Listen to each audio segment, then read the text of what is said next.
Yes. Welcome back to That United show. It's Sunday night. Man United have an opportunity tomorrow to go third in the league. What's Ollie do? Ollie's on a madness. 5 months ago, Allegri's being touted as our next manager. He can't buy a win. He can't finish his dinner. The team can't pass water. Honestly, we were incontinent 6 months ago. Now we're on the best run of form in the league, unbeaten in 17 games. Bournemouth just beat Leicester. Chelsea are bottling it. DT's gone viral because of my Michael Jackson video. Shamal. And we're here, boys. We're joined by JV Flawless and, of course, Aaron in the house. Gentlemen, how are we all doing?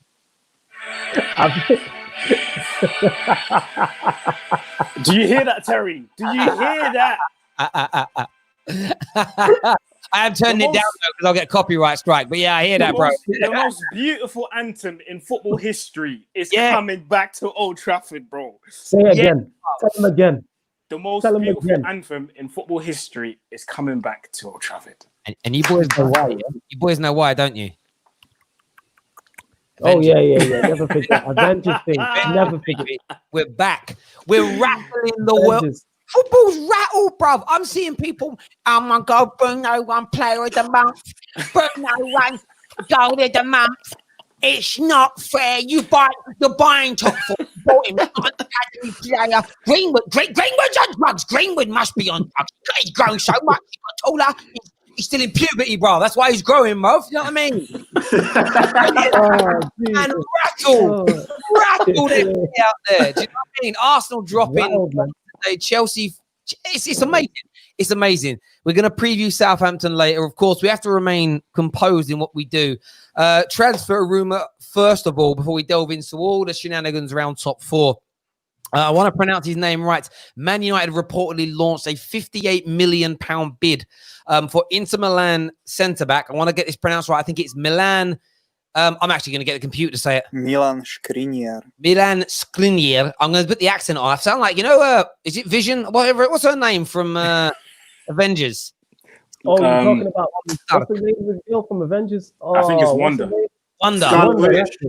Wanda. Yeah, it sounds like that. Yes, Milan Skriniar. I think that's how it's pronounced. Man United are linked with a move to him. I don't know the validity of it, but do you still think that's an area that needs focusing on this summer, boys? Centre back at Man United, JV. What do you reckon, mate? 1,000,000%. Milan Skriniar. All the way. You get me? You hear that? You nailed it, bro. Yeah. JV's the guy. You know what? I got to give JV his flowers, yeah? When it comes to pronunciations, JV is the guy. We do a lot of shows together. Anytime a word comes up or a name comes up that I can't pronounce, I'm like, JV, your time. At least I'm the Paul Nelson. I can't. Hey, brother. I owe that Ultra Football Manager, yeah? Nah, but on a level, that is an area. With how the team is doing at the moment, I like how the realizing, and this might be a start of the areas that need to be improved being assessed properly. So for me, if you look at the past few games, the goals that we've conceded, it's been through a bit of defending. And for me, a centre back next to Maguire, because he's obviously going to go next to Maguire, is probably going to be a Lindelof replacement. Let's be honest. That suits us very well. That's exactly where, if to me as well, this also sounds to me like Sancho's in the bag. Yeah, we're now moving on to other ones. That's what it could possibly be. I'm hoping I'm right. Yeah, I'm hoping I'm not clutching too tightly at straws there. But that sounds like Sancho's in the bag. We're trying to get another area sorted. And then the only other area after that which needs looking at, I would say, is Luke Shaw. But he's flying at the moment. So, yeah, perfect for me. Perfect transfer. This is the type of thing, if I am correct, this is what a director of football would do. So if we get these type of things done now without having one, then we can argue that we don't need one. The club that can then say we don't need the director of football if we're getting the proper reinforcements we need in the right places and not just buying someone because we think they're going to improve the team without thinking about it. So yeah, good signing for me. The director of football thing is an interesting one because there's a report that came out during lockdown, so many reports, around the fact that the football brains have taken a step back from making football decisions. It's now down to a group of people, including Ollie, coaches, professional scouts, and even the sort of the academy style sort of coaches to make sure that everyone they're looking at fits the Man United ethos. That for me is I'm happy to not have a director of football if you've got football minds that understand the game, making the decisions around buying players. The only reason I wanted a director of football prior to that is if they didn't want to give that responsibility to that department of the club, you can't be having bankers who have no football knowledge. They have the same football knowledge as we do. Now, I actually, if Man United come to me and said, "Oh, do you want to be a chief scout?" I'd say no. You know what I mean? Same as they said, "You want to be our chief doctor?" I don't know how to do that. I don't really know what I'm looking for. We're all fans. I'm anyway. I'm a layman. You know what I mean? Aaron's played. From your point of view, Flawless, I'm going to call him Milan. It's easier for me. Is Milan the right guy? Or is there somebody else you would prefer? Because like Nathan Ake has been linked to us recently. Of course, Upper Meccano, Koulibaly's names are out there. Is there anyone that you're thinking of? You think would come in and improve us in those central defensive areas? I'm going to follow suit like you and also call him Milan. I'm not even going to try and pronounce his surname, so I will also call him Milan. I'm not going there. And in terms of Milan, I don't know too much about him to say so. What type of defender is he? Like, is he quick? Is he athletic? Is he more a ball playing? Is he a brute? He's more See, I get that. That's a very accurate description. So I get exactly what you mean. To me, it doesn't sound like that. We need a Koulibaly type. Even if it's not Koulibaly, I will take a Koulibaly type because that's what we need next to Maguire. Maguire needs the only weakness that I think Maguire has. His main weakness is pace. So this is why you put someone quick next to him. Maguire likes to step out and try and nick the ball. He does it many a time. Sometimes it doesn't pay off, but even if he does fly out and he doesn't nick the ball, at least if his central defender next to him is quick, he can get on the cover. And what I also like about this, if this transfer rumor is true, the fact United are trying to improve on an area that needs improving, I like that it's a problem area and United are trying to do that. I said, I think it was a show last week or a couple of weeks ago when me and KJ was talking about it. And he said he thinks we need 3 players. And he said left back, holding midfield, right wing. I said 4, those 3 he named, and a centre back. And then what happened, I think, against Bournemouth happened, and he tweeted me. And he said, I think you're right about the centre back position. Yes, we need a centre back, but we need to get the correct centre back. The problem with Lindelof is not that Lindelof, I don't think he's good enough because I'd keep him as a squad player. The problem we have with Lindelof is that Lindelof is too similar to Maguire. And having everybody who's similar doesn't work. Yeah. You need partnerships, and it works like that. And I still think we need a left back as well. But I don't believe Luke Shaw is good enough overall. He's been better since the restart, but I still don't think he's good enough. Because I'm looking at you starting for a Manchester United first 11. We're looking to challenge here. You have to excel at something as a fullback to me. I think every position, but we'll just use fullback. Wan-Bissaka excels defensively. So that's why offensively, we give him a little bit of leeway because we're like, you can get better. Shaw has been here for however long, and he doesn't excel defensively, and he doesn't excel offensively. So it's like, you're a squad player. That's what it sounds like to me. Yeah, James LFC here said you can have love for a packet of Monster Munch and a Kit Kat Chunky and a little. Right now, that'd be amazing. Yeah, a little bank. Oh yeah, that'd be nice. You know, I haven't eaten chocolate bar in ages either. But yeah, I mean, Aaron, what's your thoughts, bro? Because I think a centre back is definitely an error. I feel like centre back's more important than holding midfielder, and a lot of people want Partey and Didi. I think centre back for me, it's a more a problem. I look at centre back as the next position I want to be resolved. Is in first team after Sancho. It's then centre back for me. Then it's left back. Like fourth choice for me would be holding midfield player. The Grealish side of things and that for me that's backup. That's like side dish. You get what I mean? But I think there's 4 positions we need outfield, and my order is right wing, centre back, left back, holding midfield player. Here's the thing. Sorry to cut in. Here's the thing with holding. Yeah. Here's the thing with holding midfielder though. If we sign a holding midfielder, that improves our defense and also improves our attack. The reason why I'm so sold on Thomas Partey, we need a holding midfielder that can basically do the job and the running of 2 people. Because if we get a holding midfielder, Kante's level or Partey's level, and that frees up Pogba to go and attack, you don't worry about defending. You just go and get on the ball and influence the game. Because as much as Pogba's played well, one thing I don't like about us playing 4-2-3-1, Pogba is far too deep. Pogba needs to be in the box aerially. He's 6'3". He's a big man, like physically, like physical specimen. Like when we're putting cross, imagine Wan-Bissaka gets the ball out wide. Not only have you got Martial, Greenwood, and Rashford in the box, you got Pogba flying in. Like that adds a whole nother. He needs to get higher up the pitch. And then I think a defensive midfielder will also improve our centre backs. Because Thomas Partey is just a monster as it is. But that's just my thoughts on it. Go on, Aaron. I totally agree with Terry. I would go for the same order. I think we need to get someone next to Maguire who's going to be stronger in the air, who's going to be physically very strong as well, because Lindelof tends to get bullied a lot when we play physical teams. The one that they target a lot when they hoof the long balls up top is Lindelof, because they know he's weak in the air. He gets bullied very easily. But then again, when we play against teams that know how to play football, the one that they target is Maguire, because they know he's not the quickest. When you spin him, like he's not the quickest to turn. It's very easy to get past him. So we need, like we always say, you need a bit of both in it. You need someone that's going to be a ball playing centre back, but then next to him, you just need a very rough defender. You know what I mean? So Milan Skriniar coming in, potentially or allegedly coming in, could be a good solution. From what I've seen from him, because I'm not going to pretend like I watch the Serie A every week, but from what I've seen from him, he looks like a very solid centre back. He looks like a very physical one as well, very good in the air. And I remember when we got linked to him in the summer, we went on tour in Singapore and we beat Inter Milan. And was it Greenwood or who was it that nutmegged him? Greenwood did a quiff turn or something. He did some kind of, what's that called? What's that move called? I think it was a roulette.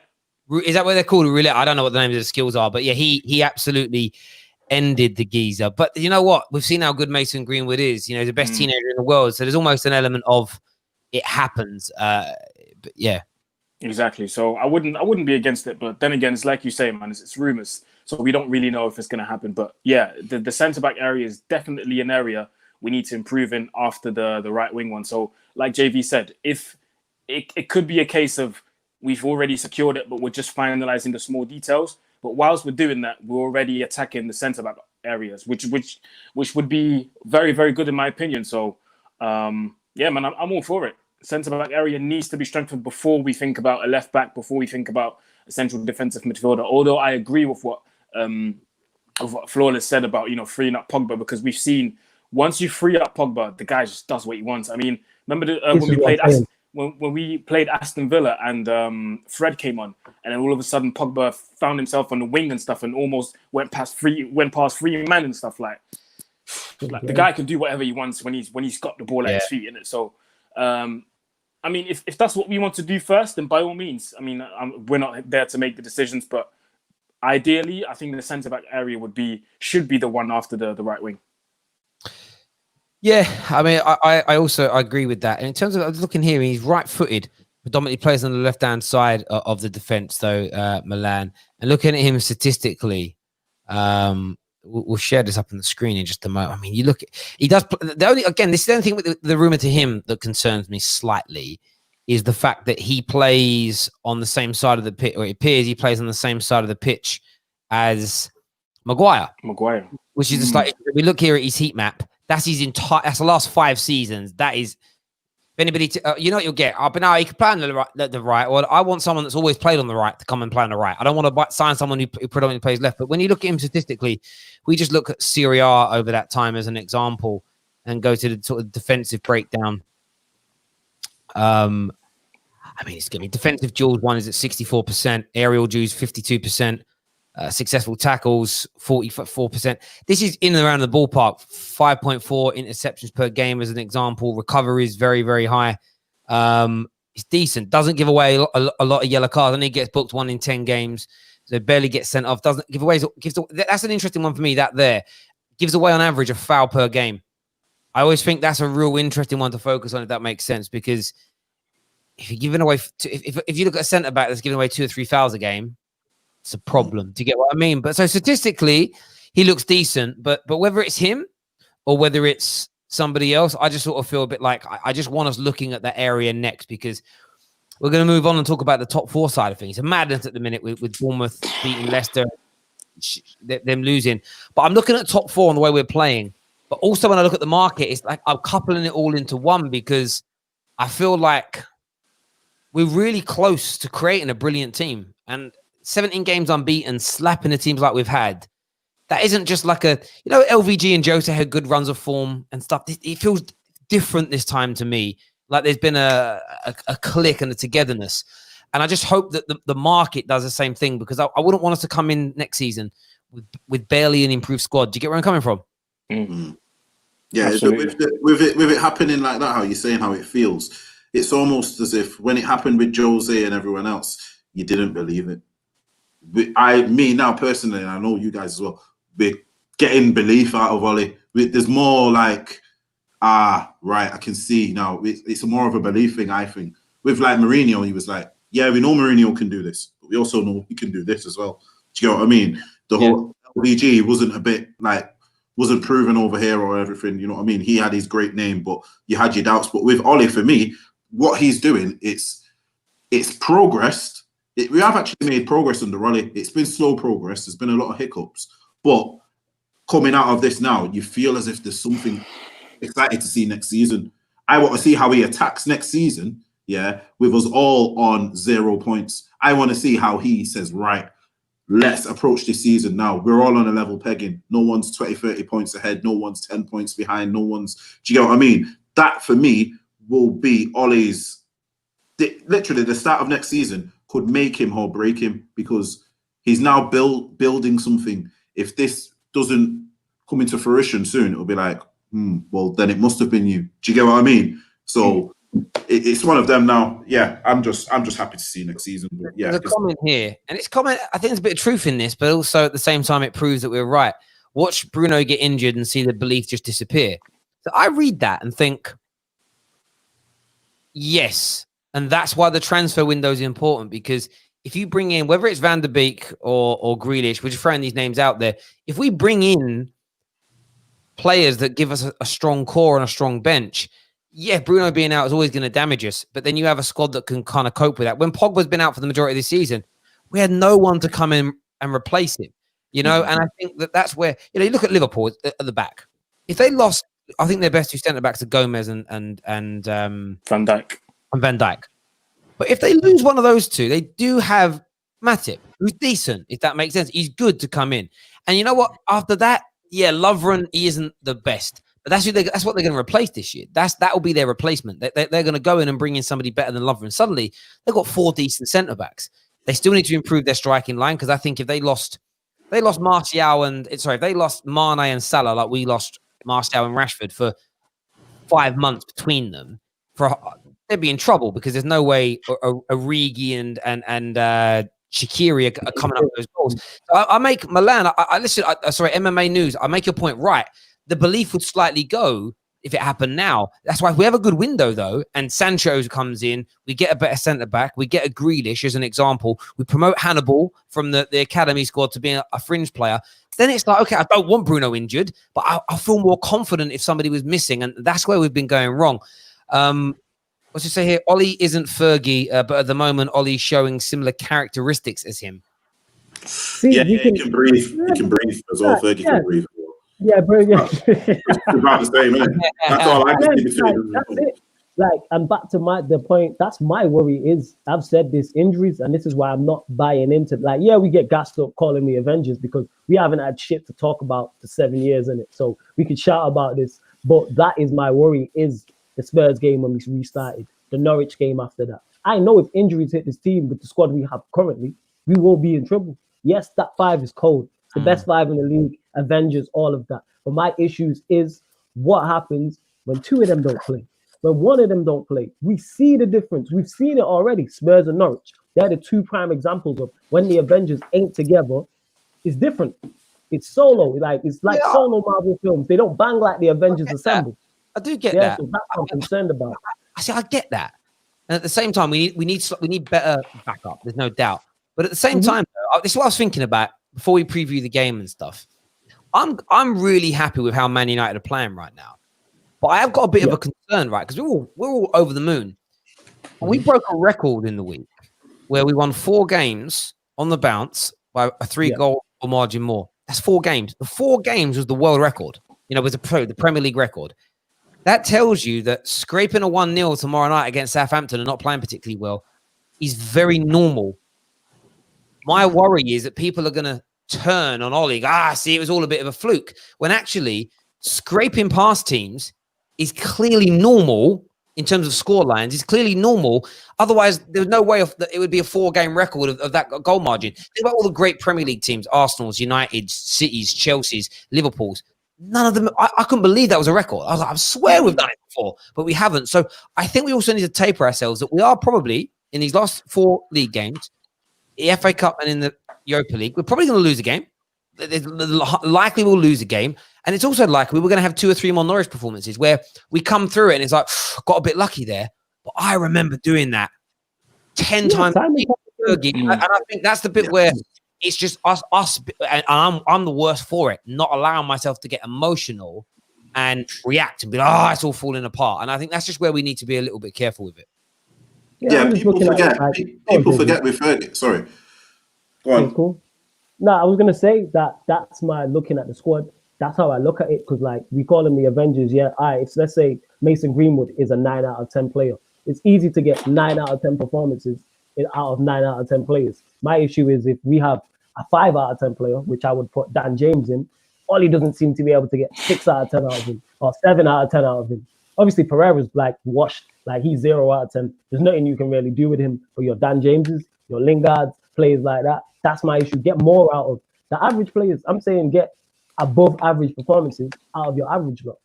Get average performances out of your below average lot.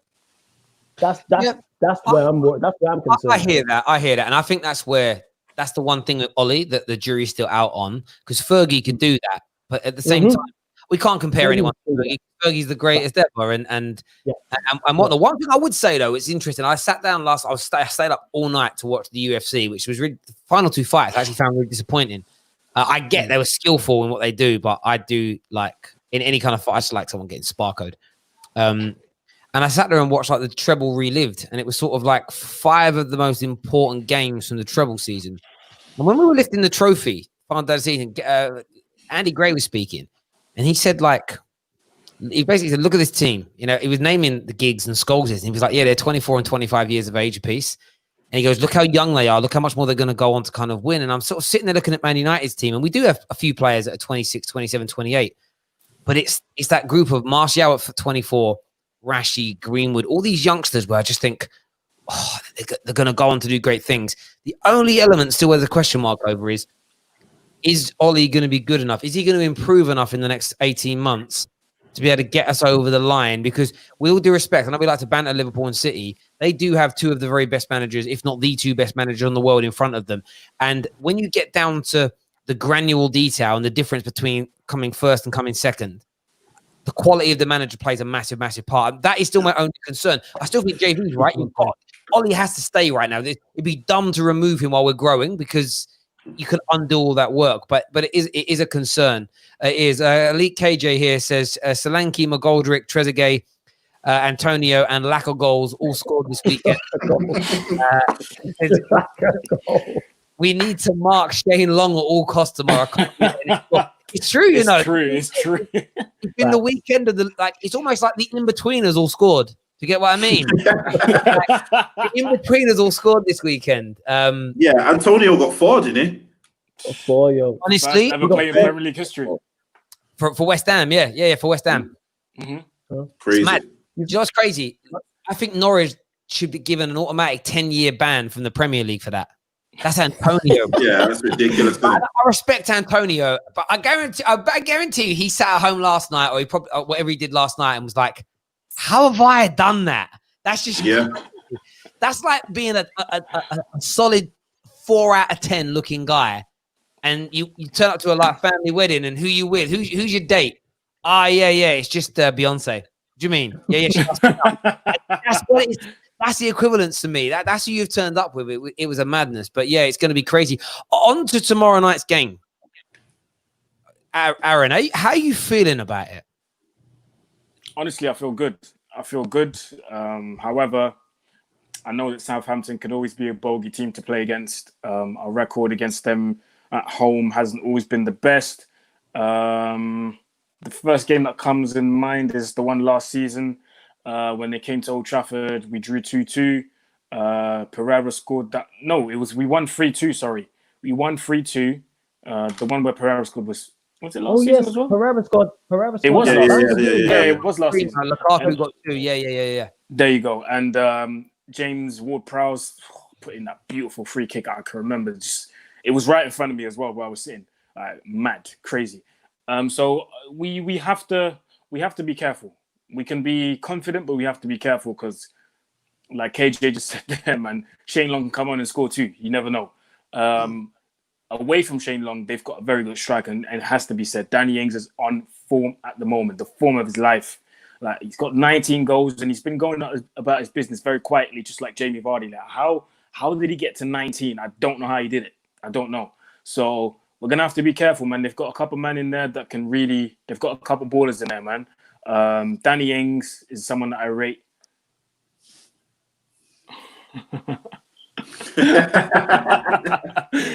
They've got a couple men in there that can really play football.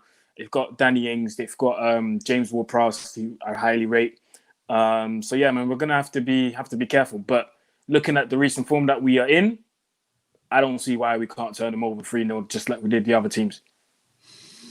Yeah, I feel like that as well. JV, is it getting to a point now where you're just as confident, or is there element of, like if you've been at you've guessed a couple of answers at quiz, and you go, I've guessed A. Oh, I got it right. I guessed A again. You're like, oh, I'm gonna guess, but I'm not gonna pick A again because it can't always keep being A. Are you just a bit worried that we're gonna eventually be too overconfident and come unstuck? And are you nervous at all, or do you just think, yeah, they've got Danny Ings, but we're just in scintillating form? Where's your head at?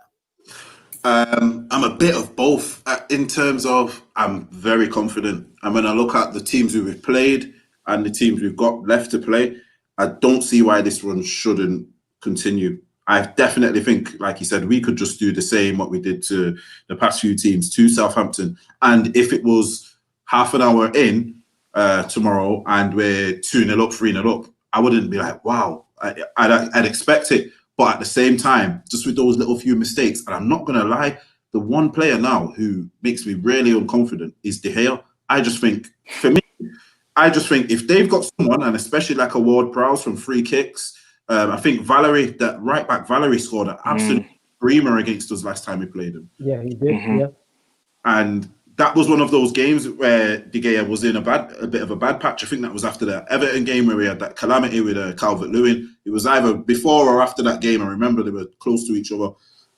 But yeah, if anything, for me tomorrow, it's going to be a case of attack them early. I think because I've noticed we've been maybe not starting games the best, but it gets to a certain time, like 20 minutes, and we're in control. I think we need to do that. We need to control the game, attack them, try get an early goal. Because those type of teams where they're down the bottom, you get an early goal against them, the head seems to go. Do you get what I mean? But yeah, I think if he just keeps that same starting lineup, we don't have no injuries. Should be really a close case. But we do have to still be wary because, as we've seen, Maguire, Lindelof, and De Gea have been a little bit shaky recently. So with them having Ings in the armoury, he seems like a very sharp striker. He seems to me like the type of striker who would have watched our last games and said, you know what, I'm gonna target either Maguire or Lindelof, and when I get a chance to shoot, I'm just gonna shoot. He seems the type of player who do that. Do you know what's mad with Ings, right? I'm looking at him now. He hasn't had bad injuries at Liverpool.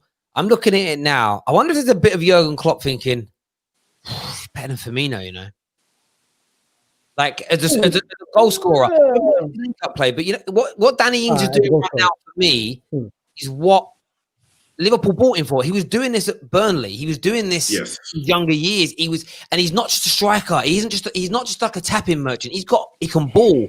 And if he stays fit for another 12 months, a big club's coming in for him, He needs to go there. Like Southampton's too small for him. He's so good. You don't score that amount of goals if you're average. But yeah, he worries me. He does worry me because you give him a sniff, he's putting that away. Yes, that's exactly what I was meaning. Like it. You know how we do? We have games like that. We have a lot of games, and it tends to come against these type of teams. They'll have one shot, and then they'll get a corner, and then they'll get some confidence, and then before you know it, we're under siege, and then they get a little. And it's always either a screamer or a really shitty goal. So we either get like something fly in the top corner or something bounce off someone's leg and someone just taps it in. Do you get what I mean? So, and most of the time it comes down to concentration. So for me, Ings has got to be public enemy number one to the defence tomorrow. Just a super chat from Michael says, guys, any word on Firmino? I'm sure you remember hearing he was a world-class number 9, but he's not here to score goals, I keep hearing. He's a defensive striker. Do you know what? I have to give credit to Liverpool fans. It is the worst defense of a non-goal scoring striker I've ever. I've got to give Scassers credit. They will double down and die on any hill for their players, and that actually needs to be probably congratulated more than laughed at. Honestly, it's a madness. It is. I keep getting called obsessed by him, and do you know what my answer is? I am completely obsessed with Liverpool. You know? They're our biggest rivals. It's one of them. Like, imagine if we weren't obsessed with each other. I have, by the way, I need to say this without sounding arrogant. I have broken the internet. I keep getting tagged in it on Insta. Cheeky sports. A lot of people are posting my video, and all of my followers, thank you all very much. They're like tagging, and because someone just posted it saying, "I'll credit to Expressions because he posted it."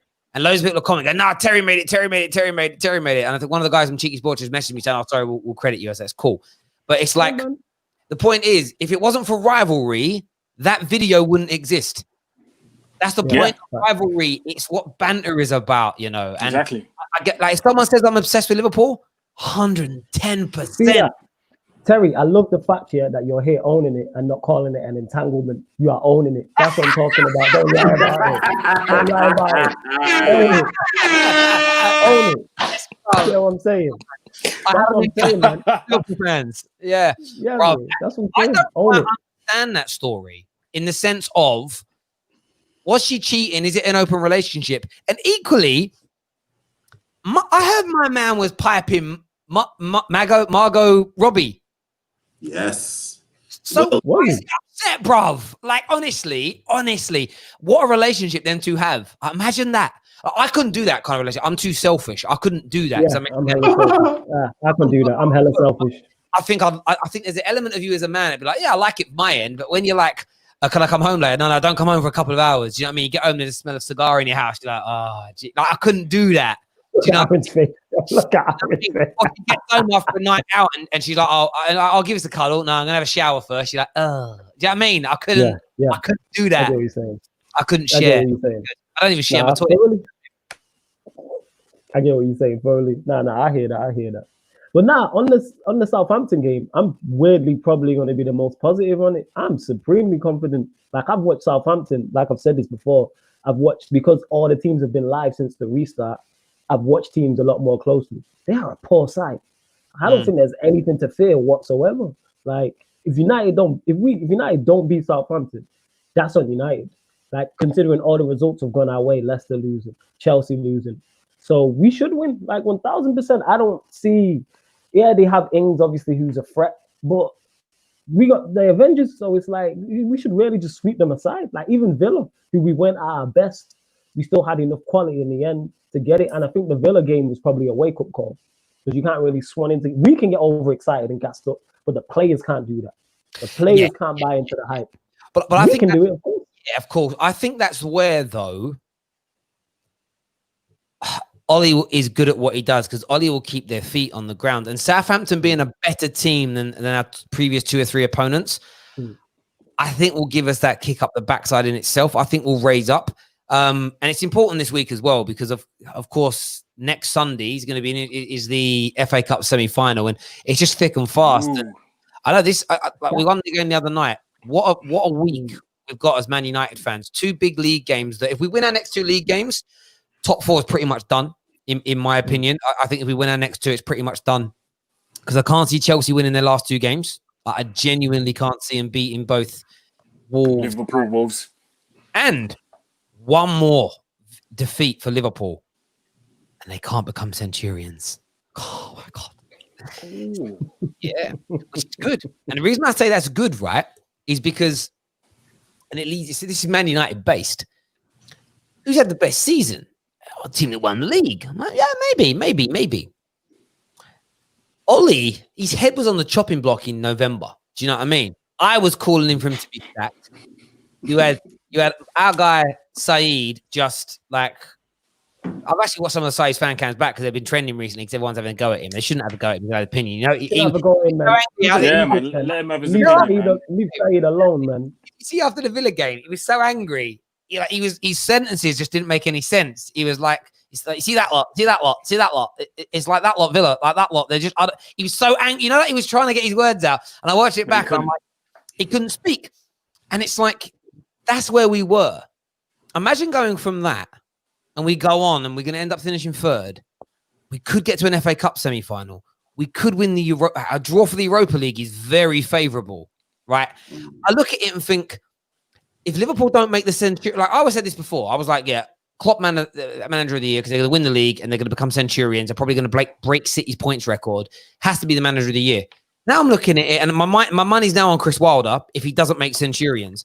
But then I'm thinking, if Ollie comes third and wins 2 trophies, it's the fairy tale of the season. It's to turn it round. How many other managers have practically been sacked, fan base turned against them, and have turned it around in that year and won trophies and qualified for Europe? Like, if he does it, and he's got to do it first. But for me, there's just something about it. And if we get through this week, if we win our next 3 games in all competitions, we are going to have a grandstand finish to the season. We really are. And if we get to the final of the FA Cup, Ollie will win it. I know he will. I absolutely know he'll win it because it'll be the final now in the coffin to silent haters who are like, well, especially the Poch lovers, because Poch ain't won anything. So if Ollie wins something, like their argument's done. But we'll see what happens. How confident are you boys ahead of this next week, though? Obviously, we've got Southampton, then we've got Palace, then Chelsea.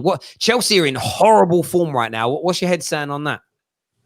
That's the game that worries me. You think we'll beat them? That's the game that worries me the most, is Chelsea. That's it. Like, that's the game I'm looking at, and I'm like, we beat them 3 times in a row, but that means they're due one, and Chelsea are never that far away from winning a trophy. They always seem to be 12 to 18 months from winning a trophy, 18 months away from winning a trophy. I can't remember the last trophy they won, but they always seem to pick up an FA Cup or something like that. So that's how I'm looking at it. That's the game that, not Crystal Palace, bang average outfit, Southampton, poor outfit. Them teams don't worry me. It's Chelsea, because they have the players to get up for that type of occasion. That's what worries me, even though they have been in horrible form. They have your Pulisic, they have a Willian, they have Kante, they have Jorginho, they have players to hurt us. That's the issue I have. That's the game. I'm not going to go as far to say we're going to lose, but I'm concerned. Aaron, you're not too concerned about Chelsea? No, I'm not, man. I'm not, because their form has been shocking, man. Frank Lampard doesn't seem to know what his best 11 is. I know he's brought in 2 players that are not even allowed to play yet, and I know people are giving him the time and stuff like that. But like you've got to know what your best 11 is, man, by now. And I feel like they're in a similar position as us. They're being terrible, but they keep getting away with it. Now Leicester, they lost their game, which means apart from us, Chelsea still have the possibility to finish top 4. So I just feel like, yeah, man, Frank Lampard not knowing what his best 11 is, and when he does have a good starting 11, the players that he puts them just let him down. Tammy Abraham, I mean, how many times does he let Lampard down? This is the reason why he's playing Giroud. Yes, Giroud is probably not the best option, but guy scores. So can you bench someone who scores? No, you can't. So, it's mad. No. They've turned on him, Like Chelsea fans are turning on Tammy. Oh yeah, absolutely. Mad. They've turned on him, and I've seen some disgusting stuff. I mean, Rand posted it earlier today, I think, or yesterday. Yeah. I don't agree with that, but yeah, the fans have turned on him. Those scumbags aside, who every fan base has that percentage of idiots. I'm talking about the people that I don't want to ever see him in a kit again. Like the people that turned on him for football reasons only. Yeah. Like they've gone, but I knew this would happen. I said this, and this is why, to me, when once Werner starts playing next season, Tammy's in trouble. He is going to be in trouble, and I'm saying, if Tammy comes in, if Werner comes in, Bambi Abrahams, when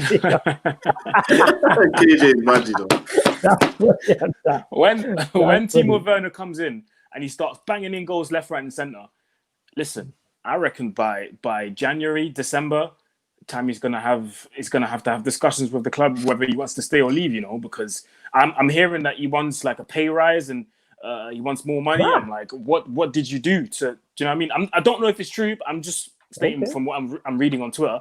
But if he does want a pay rise, then mate, what have you done? What have you done? Yeah. Do you know what I mean? And So he's in huge trouble. So because of that, it's not just him, by the way. There's so many other players just letting Lampard down. There's players in this squad that he doesn't even want. Like he's barely used Jorginho. He's on his way out. I mean, I was doing a podcast with Gold Diggers UK the other day, and we was talking about Chelsea and Anita, who's a very outspoken Terry, and the boys probably know this as well. Yeah. We was talking about Jorginho, and she was like, I don't understand why. How can you come to a club and only be here for 2 years and now you want to leave again? Like, is Sarri his dad? Like, he's following his dad. She said. She said Jorginho's following his dad everywhere. I mean, he was at Napoli under Sarri, came to Chelsea under Sarri. Now he's linked to Juventus under Sarri. So, but yeah, that's just a little side note. But yeah, on Frank Lampard and Chelsea, I just feel like there's a big.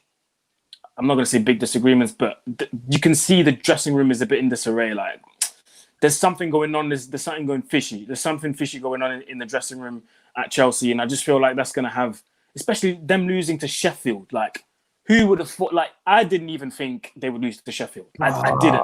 I honestly didn't. The manner was that. The only thing I don't want us to do is be complacent. When we played them in the final 2 years ago. Yeah. I remember being in the studio for UFF and Rory and Sophie from their Chelsea channel were in there, and they were like, we've got no chance against you. We're awful. It was in that bad season with Conte. And I said, no, you'll win because nobody thinks you're going to. Mm-hmm. And no pundit on your side of the fence, outside the fence, no one's giving you a chance.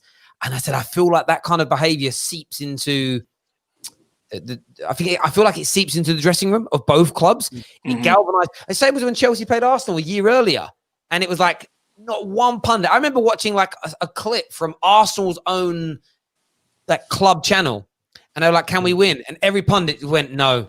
Just nobody believed it. Yeah, it was funny because it was so bad. And I think what then happens is that gets into the dressing room and it's, hang on a minute, no one believes in us. Let's get up there and go. And equally, it gets into the Chelsea dressing room around. This is going to be easy. So I think we need to temper that, and we have to be on. If we're on point, we play as well as we've done in the majority of these games, we will destroy Chelsea. But don't you think it's like that now? That's what worries me. What the examples you just used there, that's what it's like now. We're the team that's banging form. They're out of form. Who is picking? I've not heard anybody pick Chelsea for that semi-final. Yeah, but I'm not picking. So go on. Yeah, but I'm not picking to win. I'm saying we can do it, but we have to understand that they can beat us. I think that's the mentality. We can win, but they can beat us. And if we know that they can beat us and we play like we have done in the other, and the only other issue that could be complacent is we've beaten them in the last 4 games. In my lifetime, we've never beaten Chelsea 4 games on the bounce. So we've never done it 5 times on the bounce. It's unprecedented. Wow. So if we beat them 5 times on the bounce, Chelsea fans have to give Twitter up for the summer. They're done. They're finished. They have to. You can't get beat by Man. Like, you've literally been our bogey team for 30 years. To get beat 5 times, but especially what you've said about Ollie, and I hope Dan James comes on and gets the winner as well to hush up forward. Chelsea fan out there, bro. You know you are. You know, he's a guy that thinks Giggs is overrated, but never watched him play once. That guy. Lampard's overrated, mate. Yeah, Lampard. You know what's funny about Chelsea in that? We came into ours and we were like, with Ollie, everyone was a bit like, I don't know. When they got Lampard, they were like, well, this is the second coming. You know what I mean? And they had their good bit at the start, and they've kind of just gone the other way and gone really inconsistent, whereas Ollie seems to have done the opposite. So it's weird with Chelsea for me, because for me, Chelsea are United's biggest bogey team. That's why simply for the fact that you never know. Like, they could beat us 4-0 on when we next play them, and I wouldn't be like, oh my God. Yeah. Years of seeing it. There's an interesting one here from John. Says, Terry, interesting stat. United have only allowed 7 passes total within 20 yards of our goal since the restart. That's astonishing. Wow. How many goals have we conceded since the restart? How many goals in total? Is it 3 or 4. Let me check So that 3 or right 4. now. So For you. we've only allowed 7 passes in total within 20 yards of our goal since the restart. That's what this guy's But saying. I don't know where he's got that conceded from. 4 goals. Yeah, if So that's correct, one- So this is we've really conceded 3, 4. 4. goals. If that's No, that, actually, So you got to think. For Right, instance, right. what's their names? Bournemouth's second goal.